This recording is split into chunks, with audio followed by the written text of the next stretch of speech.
放學啦，又睇下今日食咩先。咁呢間神田煎麵咧就係位於心齋橋嘅，咁一場嚟到啊，梗係試下佢嘅招牌煎麵啦。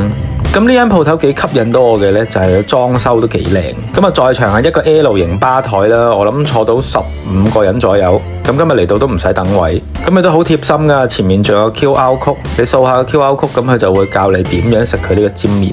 咁啊，唔使擔心嚟到唔知點食啦。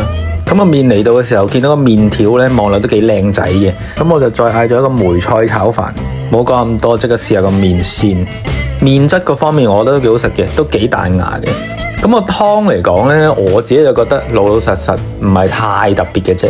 但我覺得最出色咧，就係佢呢個溏心蛋入邊嘅叉燒，我覺得都不過不失啦。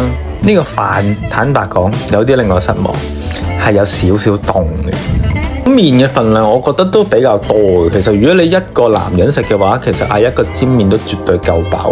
咁但係老老實實，如果呢個煎麵喺大阪賣緊1300幾yen嚟講呢，我覺得價錢算係有少少偏貴，因為我覺得大概可能1000yen左右嘅煎麵已經有好多唔錯嘅選擇。